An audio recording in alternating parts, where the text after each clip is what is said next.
আসসালামু আলাইকুম। Canvas of tradition চ্যানেলে সবাইকে স্বাগতম। আজ আপনাদের জন্য আরেকটি ব্যতিক্রমধর্মী ভিডিও নিয়ে হাজির হয়েছি, আর সেটি হচ্ছে কুমিল্লার ঐতিহ্যবাহী জায়গা ময়নামতি জাদুঘর। ভিডিওতে আপনারা যে গাছগুলো দেখতে পাচ্ছেন এগুলোই হচ্ছে শাল গাছ। কুমিল্লার ঐতিহ্যবাহী শালবনের পাশেই অবস্থিত ময়নামতি জাদুঘর। প্রথমেই জেনে নেওয়া যাক ময়নামতি জাদুঘর সম্পর্কিত কিছু প্রয়োজনীয় তথ্য। গণপ্রজাতন্ত্রী বাংলাদেশ সরকারের সংস্কৃতি বিষয়ক মন্ত্রণালয়ের প্রত্নতত্ত্ব অধিদপ্তরের অধীন ময়নামতি জাদুঘর বাংলাদেশের কুমিল্লা জেলাধীন সদর দক্ষিণ উপজেলার সালমানপুর নামক গ্রামে অবস্থিত।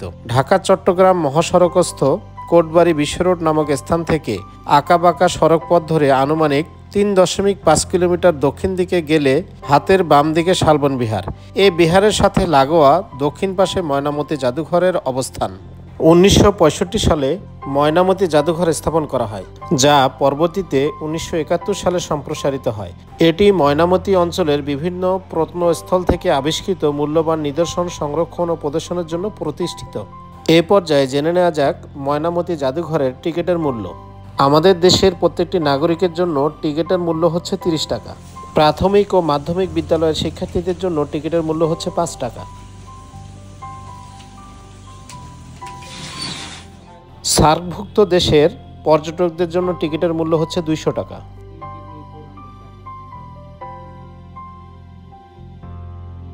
ইউরোপ ও আমেরিকা থেকে পর্যটকদের জন্য টিকিটের মূল্য হচ্ছে 400 টাকা। ময়নামতি জাদুঘরের পাশেই রয়েছে কাস্টোডিয়ানের কার্যালয়, যেখান থেকে সবকিছু তদারকি করা হয়। এই হচ্ছে ময়নামতি জাদুঘরের গেট। চলুন দর্শক, গেট দিয়ে ভিতরে প্রবেশ করি। এই যে নয়নাভিরাম দৃশ্য দেখতে পাচ্ছেন, এটি হচ্ছে ময়নামতি জাদুঘরের সামনের অংশ।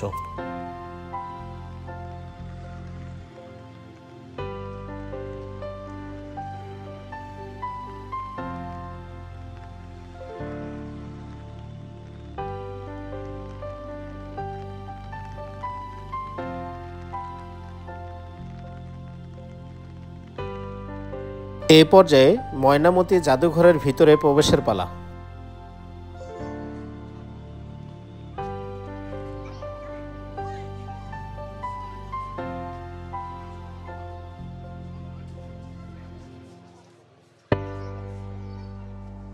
জাদুঘরের 42টি প্রদর্শনী কক্ষে বিভিন্ন যুগের প্রত্নতাত্ত্বিক নিদর্শন সংরক্ষিত রয়েছে।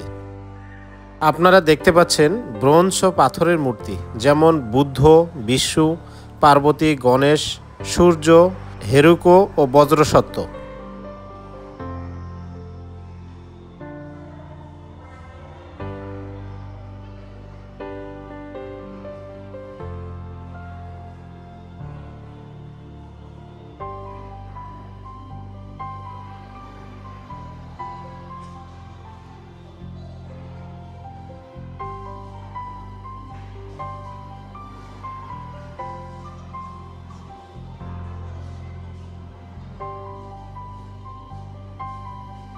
ময়নামতি জাদুঘর সপ্তাহে একদিন বন্ধ থাকে, সেটি হচ্ছে রবিবার।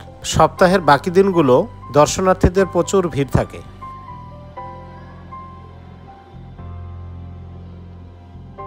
একজন দর্শনার্থী তার উচ্ছ্বাসের কথা জানালেন। জাদুঘর দেখে ভালো লাগছে। এখানে অনেক পুরান দিনের কিছু পাওয়া গেছে, এগুলো দেখলাম, অনেক ভালো লাগলো। অনেক কিছু ইতিহাস জানলাম। এখানে মনোরম পরিবেশ দেখে অনেক আনন্দ পাইছি। আপনারা সবাই আসবেন, দেখবেন, কুমিল্লাকে হাইলাইট করবেন।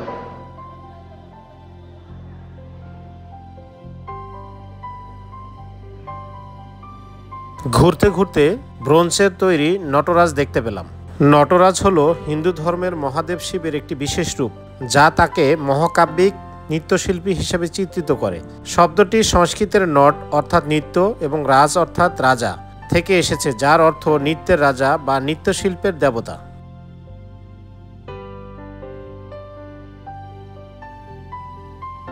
আরও দেখতে পেলাম মনসা। মনসা হলেন হিন্দু ধর্মে পূজিত এক দেবী, যিনি বিশেষভাবে সাপের দেবী হিসেবে পরিচিত। বাংলার লোকজ সংস্কৃতিতে তিনি অত্যন্ত গুরুত্বপূর্ণ। মনসা দেবী মূলত সাপের দংশন থেকে রক্ষা করার জন্য পূজিত হন এবং বিশ্বাস করা হয় যিনি রোগব্যাধি, বিশেষ করে সাপের কামড় থেকে মানুষকে রক্ষা করেন। আরও দেখতে পেলাম নবগ্রহ। নবগ্রহ শব্দটি দুটি শব্দের সমন্বয়ে গঠিত। নব মানে নয় এবং গ্রহ মানে প্ল্যানেট বা জ্যোতির্বিদ্যাগত গ্রহ।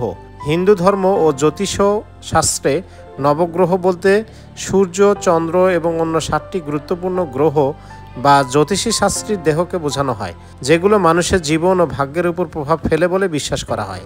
আরও দেখতে পেলাম ওজন মাপার যন্ত্র ও বাটখারা।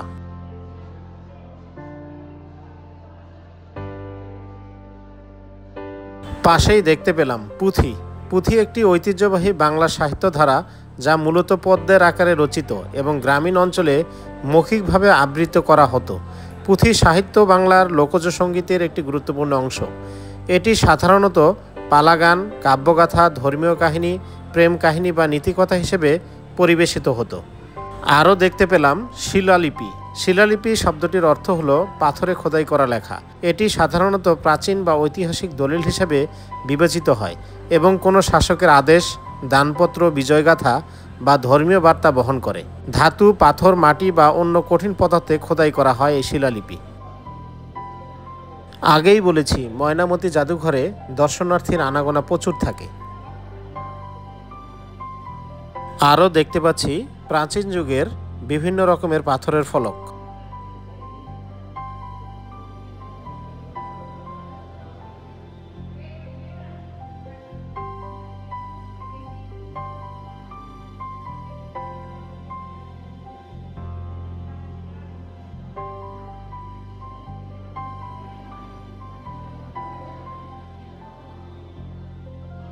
পাশেই দেখতে পেলাম স্বর্ণ ও রৌপ্য মুদ্রা রাখা আছে।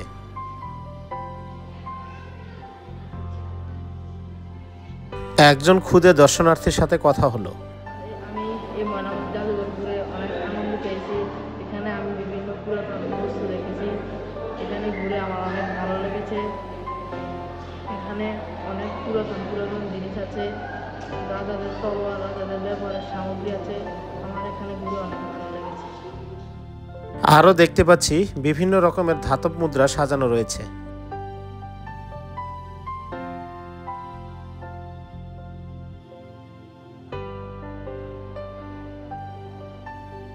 আরও দেখতে পেলাম হিন্দু ধর্মের শিবের বাহন নন্দী, অর্থাৎ শিবের সঙ্গে সম্পর্কিত একটি পবিত্র সার। শিবের মন্দিরের প্রবেশদ্বারে সাধারণত নন্দীর মূর্তি স্থাপন করা হয়, যা শিবের প্রতি শ্রদ্ধা ও ভক্তির প্রতীক। আরও দেখতে পেলাম প্রাচীন যুগের ব্যবহৃত দ্রব্যাদি।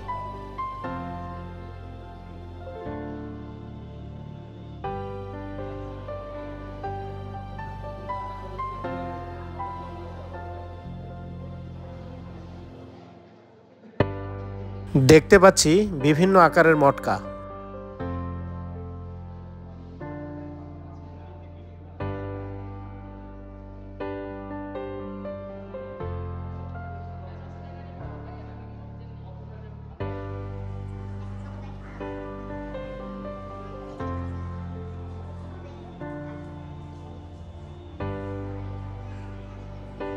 আরও দেখতে পাচ্ছি বিভিন্ন রকমের পোড়ামাটির ফলক, মৃৎশিল্প ও মৃন্ময় খেলনা।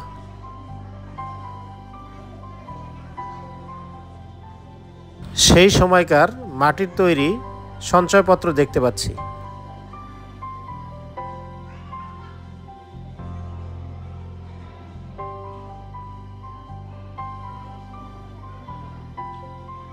সেই সময়কার মাটির তৈরি বিভিন্ন রকমের শিল্পকর্ম দেখতে পাচ্ছি।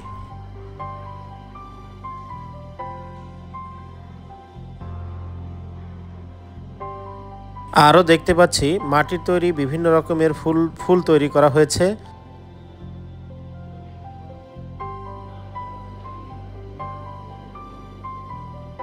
আরও দেখতে পাচ্ছি সেই সময়কার মানুষের পায়ের ছাপ, সেই সাথে গরুর পদচিহ্ন সংরক্ষিত রয়েছে।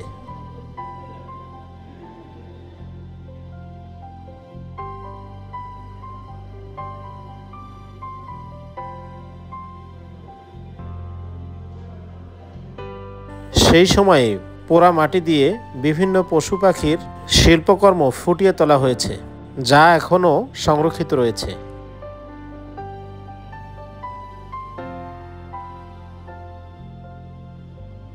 দেখতে পাচ্ছি অনেক দর্শনার্থী ঘোরাঘুরি শেষে বাহির হয়ে চলে যাচ্ছে।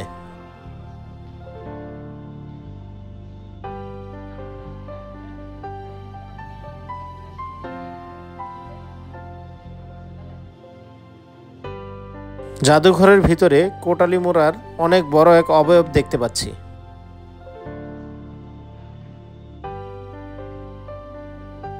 আরও দেখতে পাচ্ছি প্রাচীন আমলের ব্যবহৃত তৈজসপত্র।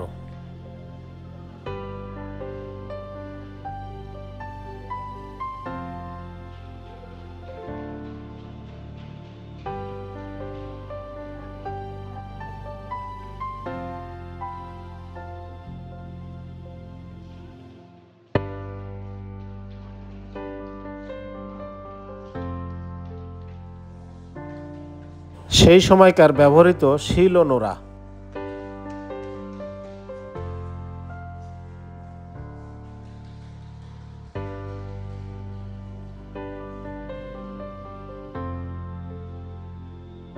আরও দেখতে পাচ্ছি সেই সময়কার বিভিন্ন গাছের জীবাশ্ম।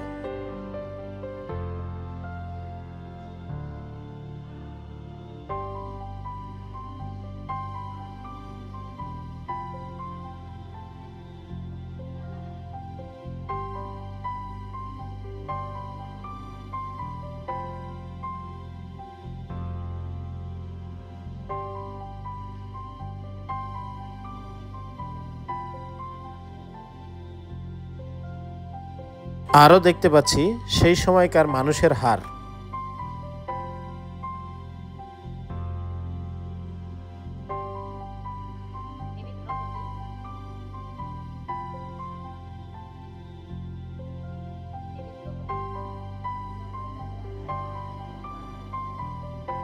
আরও রয়েছে বিভিন্ন রকমের ব্রোঞ্জের মূর্তি। একজন বয়স্ক দর্শনার্থীর সাথে দেখা হলো। এগুলো তো ঐতিহাসিক, এগুলো তো নিদর্শন, রাখতে হয় না। পরবর্তী প্রজন্ম যারা আসবে তারা যে এখানে যে খ্রিস্টদের একটা স্মৃতি ছিল এটা তারা কীভাবে বুঝবে? এটা একটা রেকর্ড, এটা দরকার, থাকাতে দরকার। যদিও হিন্দু প্রকৃতি, এটা যেহেতু এলাকাটা তো হিন্দু হিন্দু হিন্দু অধ্যুষিত এলাকা, তো এই জন্য এটা প্রসিদ্ধ আর কি। তো এগুলো মোটামুটি আমার স্মৃতিটা ভালো লাগলো আর কি। আপনার কাছে কেমন লাগলো ঘুরে দেখে? এর আগে এসেছিলেন কখনো? জি, এর আগে এসেছিলেন? এখানে আর আসা হয়নি আমার। আমি ওইদিকে ছিলাম, বাইরে ছিলাম। বাইরে মানে ওই যে ময়নামতি যেটা, ওখানে ছিলাম। ঘুরতে ঘুরতে ব্রোঞ্জের তৈরি বিভিন্ন রকমের তৈজসপত্র দেখতে পেলাম।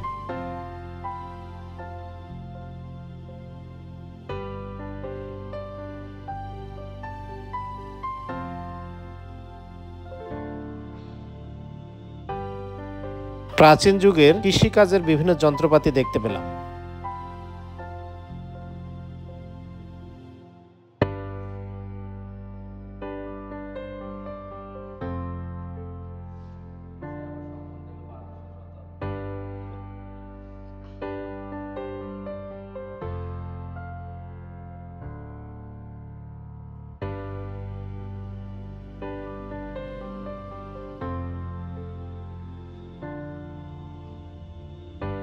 সেই সময়কার বসার জন্য যে টুল বা পীড়া থাকে সেগুলো দেখতে পেলাম।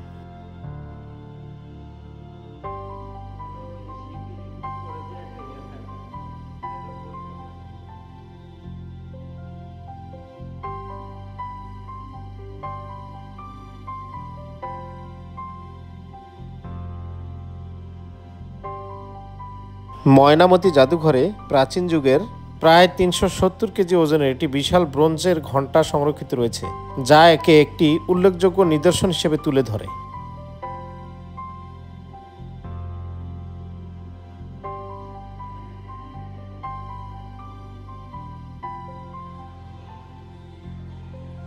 পোড়ামাটির বিভিন্ন রকমের ফলক, হাঁড়ি পাতিল,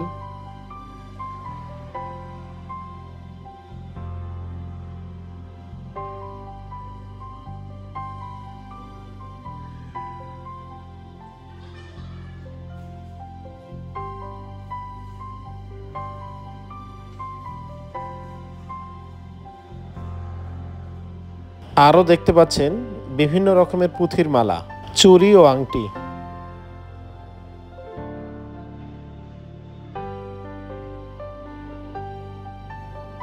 একজন ক্ষুদে দর্শনার্থীর সাথে দেখা হলো।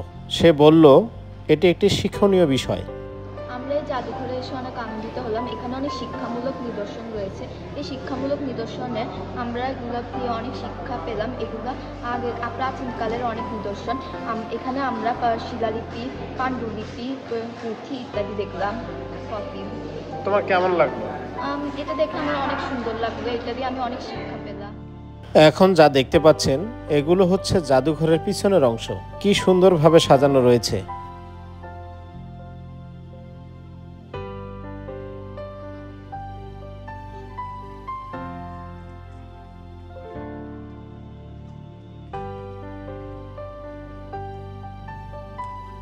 এ পর্যায়ে আমরা ময়নামতি জাদুঘরের কাস্টোডিয়ানের সাথে কথা বলবো। আপনারা জানেন যে ময়নামতি জাদুঘরটি লালমাই ময়নামতিতে যে আমাদের প্রত্নতাত্ত্বিক সাইটগুলো আমরা বিভিন্ন সময় খননে উন্মোচিত করেছিলাম, সে উন্মোচিত করার সময় যে প্রত্ন নিদর্শনগুলো পাওয়া গিয়েছে, সেসব প্রত্ন নিদর্শনগুলো প্রদর্শনের জন্যই এই মিউজিয়ামটি 1965 সালে প্রতিষ্ঠা করা হয়। এরই ধারাবাহিকতায় বিভিন্ন সময়ে এই মিউজিয়ামটি ডেভেলপ হয়েছে। আর লালমাই ময়নামতির প্রত্ন নিদর্শনের পাশাপাশি কুমিল্লার বিভিন্ন স্থানে প্রাপ্ত প্রত্ন নিদর্শন এখানে প্রদর্শন করা হয়েছে। জাদুঘরটির মান উন্নয়নের জন্য আমরা বিভিন্ন সময় কাজ করেছি। সম্প্রতি আমরা কাজ শুরু করেছি। জাদুঘরটির মান উন্নয়নের অংশ হিসেবে আমরা এখানে প্রত্ন বস্তুগুলোর পর্যটকদের যে একটা চাহিদা, দর্শনার্থীর যে একটা চাহিদা আছে, সেটা হলো তারা প্রত্ন নিদর্শনগুলো দেখার পাশাপাশি তারা কিছু তথ্য জানতে চায়, যেখানে হয়তো আগে 2-1 লাইন ক্যাপশন দিয়ে আমরা তথ্যগুলো জানানোর চেষ্টা করেছি। সেটা হয়তো মানুষের চাহিদা পূরণ হতো না।